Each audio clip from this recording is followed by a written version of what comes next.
Hey there, basketball fans. Welcome back to the Dynasty Hoops channel. I'm Craig. I'm Brad. And we have to apologize. It has been a really long time since we've posted a video. As of right now, this is kind of a passion project, and life really got in the way this last couple of weeks. Life's hard. I'm pretty sure everybody can agree with that.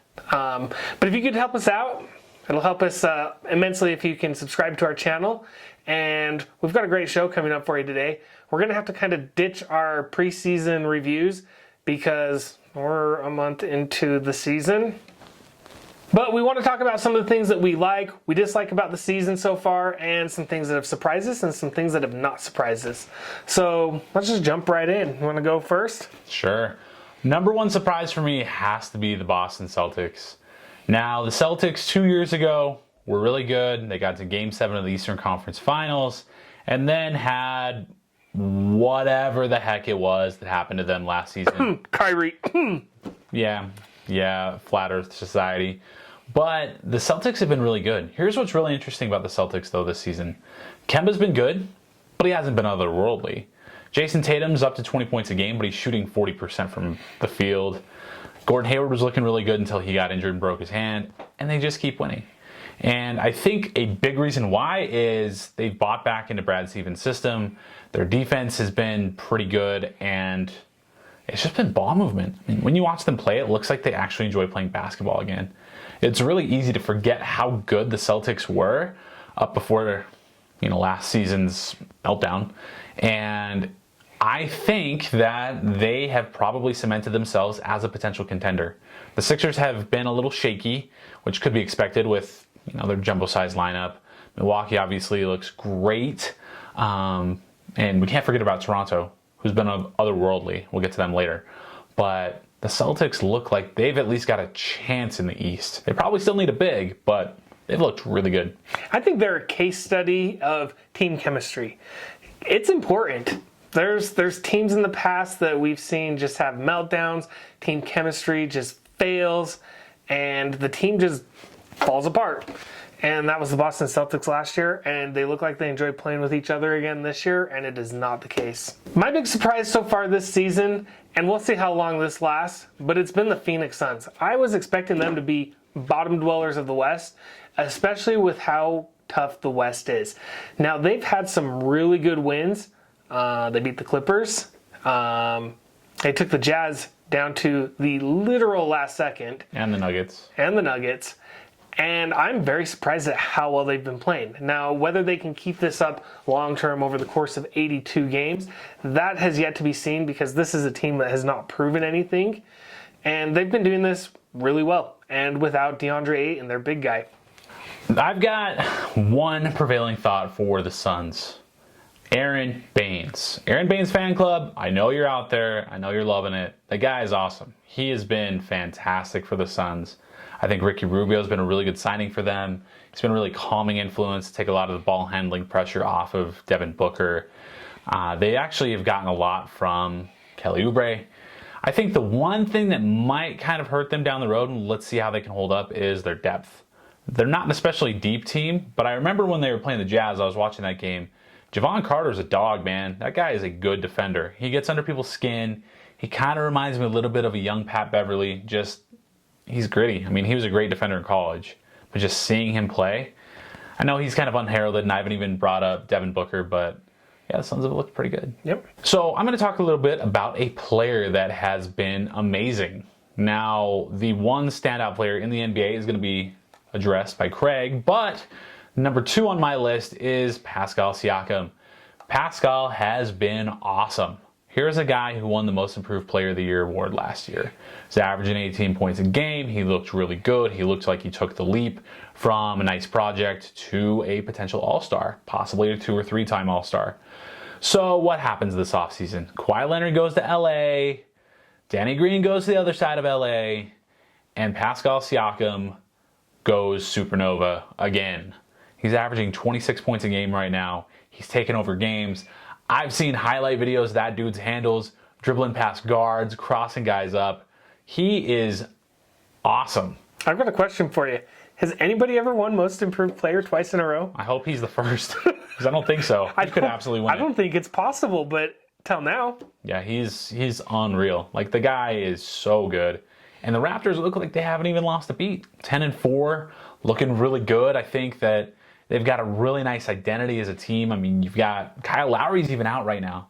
Fred Van, he's got quite a tricky name to say. Fred Van Vliet, has filled in as a complimentary scorer really nicely. But man, Pascal looks awesome. So my player who I want to showcase has been one of my favorite players since before he was even drafted. It's Luka Doncic. Surprise. That guy's amazing. The fact that he went number 3 in his draft is going to be second only to Michael Jordan going number 3 in his draft. Okay, that might be hyperbole, but... It's probably not. Okay. It's probably not. Dallas got a steal with him. Dallas is doing superbly this season. They were my dark horse for the playoffs this year in the West. Right now, they're looking like they're going to get it. Might not be 100% by their own doing because about 4 or 5 teams that were playoff teams last year have been ravaged by injuries or are just not looking like themselves. But Dallas is looking really good, and it's in part to Doncic.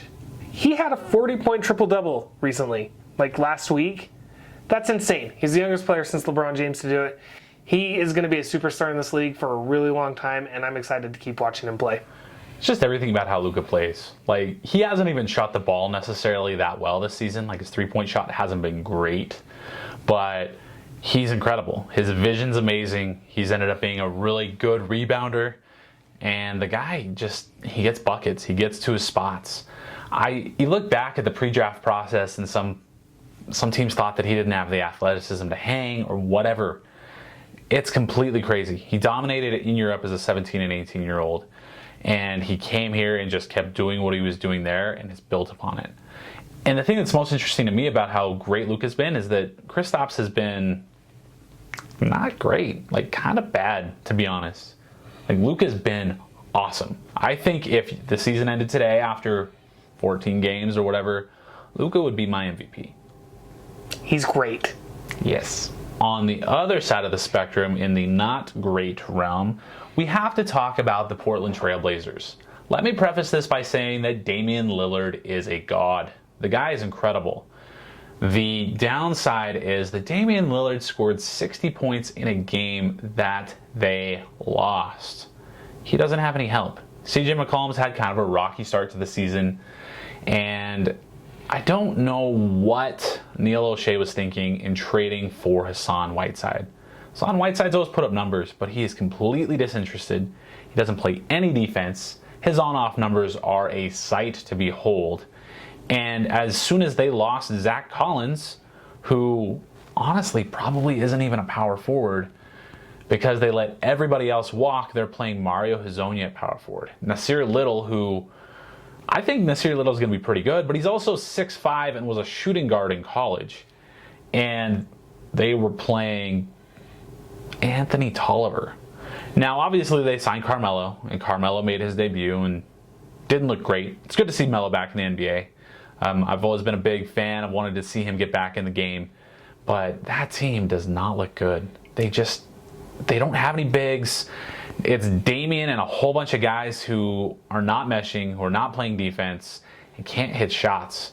And as great as Dame is, and he has been great this season, the rest of that team is just, it's not good. It's not good, Bob. And that's got to be rough for their fan base because, like, this is a team that went to the Western Conference Finals last year, and expectations had to have been riding high.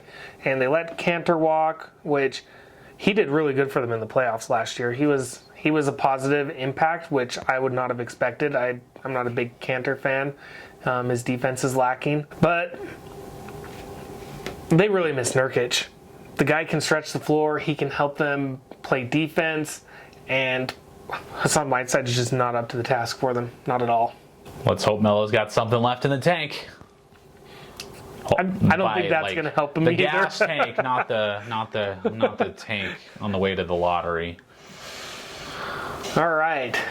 And my last one that's kind of not surprising, but I hinted at this earlier. Kyrie is not meshing well with his new teammates. There have been subtle reports coming out that the Nets organization is really kind of scared by his mood swings. Now, mood swings are natural. Everybody has them. Humans have them. He's human. But sometimes you got to keep them under control, and you have to find a way to cope with it in a positive way. And from the sounds of it, Kyrie is not doing that. And he's distancing himself away from his teammates. Kevin Durant doesn't want to have anything to do with it. I read one article where they said, Kevin, can you help us with Kyrie? He's like, not my problem. Not my problem. Hopefully when Kevin gets back, there will be another alpha dog there to kind of balance out that team. But the Nets have not looked great.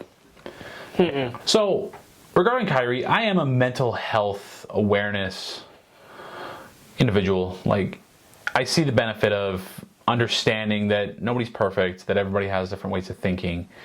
And I think that we should show some sort of compassion toward Kyrie in the sense that, yeah, he has mood swings, and I'm sure he has other things. And there have been players, look at Kevin Love, for example, who have spoken out against some of the struggles of being in the NBA. DeMar DeRozan being another example.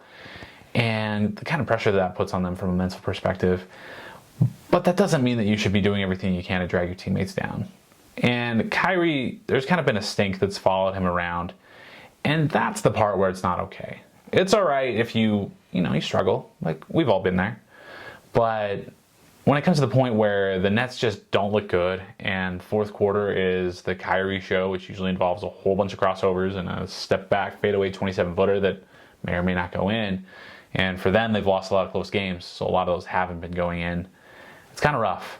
Now, they still have Kevin Durant, and he's good. He's really good. Even off an Achilles, he should still be awesome. But yeah, it's been a little rough in Brooklyn. All right, I want to kind of talk about some things I like and don't like so far that I've seen this season.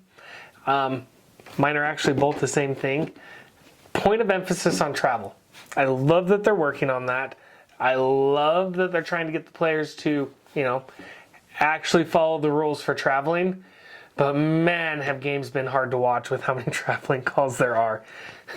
So I really can't wait for the players to adapt to the rules the way they should be played, because I don't want to watch a game with 50 travels in it. Yeah, and speaking of likes, give us a like if you agree with this abomination that's known as the traveling infestation. Leave us a comment if you think it's a good thing. One thing that I have not enjoyed to this point in the season is kind of along the lines with officiating, is a renewed emphasis on offensive fouls. I feel like a lot of 50-50 calls are going against the offensive player, leading to a whole lot of offensive fouls, which is leading to a whole lot of turnovers. And admittedly, all those turnovers are just slowing the game down. So these things are kind of one and the same, but I think that these points of emphasis kind of, as the season progresses and the point of emphasis is beaten in everybody's heads, they get a little more lax. So I'm hoping that happens with both of those things. So one thing I do like is defensive and coaching strategy. And what I mean specifically by that is a lot in the early going of the season, we've seen that most teams are starting to drop the big. So last season, it was all about threes and shots at the rim. And that's still the case, but teams have countered that this season by dropping bigs and then staying home on shooters. So as a result, what you're going to see is probably an introduction of a few more mid-range shots. And what I really like and what I'm really interested to see is how teams, specifically coaches, kind of scheme against that. What are their counters? As the season develops, how are these really smart offensive minds like the Greg Popoviches of the world, who, I mean, let's be honest, he doesn't shoot a lot of threes, so maybe that was a weird one to cite, but Brad Stevens or Quinn Snyder or Coach Bud. Coach Bud, that's a great example. How they counter that.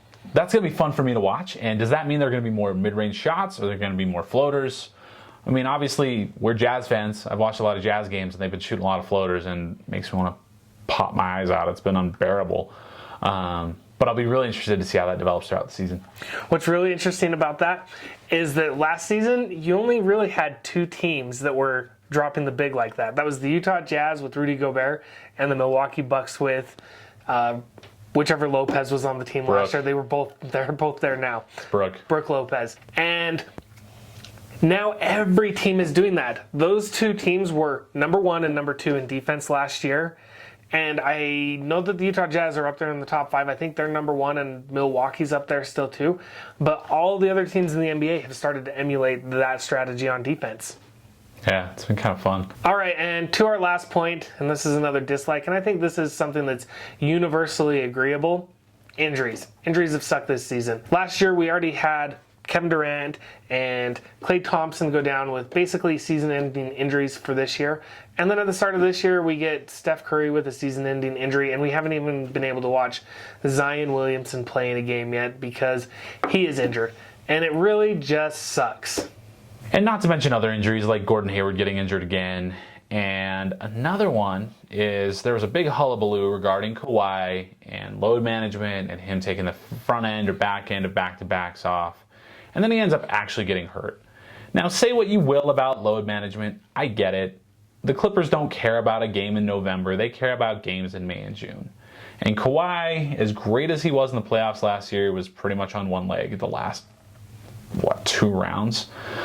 But it still stinks to actually see these guys get hurt. And I guess we haven't seen Paul George play this year yet either, have we? Nah, he's played last week. Okay. Yeah, he's back. He looked really good in his first game. Oh, man. He had like 30-something points. He looked fantastic. Okay, but it took him a while to come back from an off-season injury. Yeah. So, I mean, injuries are part of sports. I mean, being an NBA fan, being an NFL fan, you just come to expect injuries as part of it. It still makes it less fun. Games are not as fun without Steph Curry in them. I mean, especially with the Warriors right now. That team, I'm sorry, Warriors fans. At least you have your own pick this year, because. Hey, but you get to see what we all saw in Alec Burks. Yeah, AB's been pretty good. We love Alec Burks. AB's been really good. I mean, he's been inconsistent, but he's always been a little inconsistent, but he's a good player. At the end of the day, injuries are part of sports. They happen.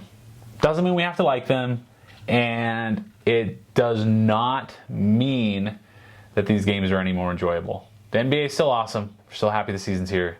But get well, guys. We want to see you back on the court. All right, well, that does it for us.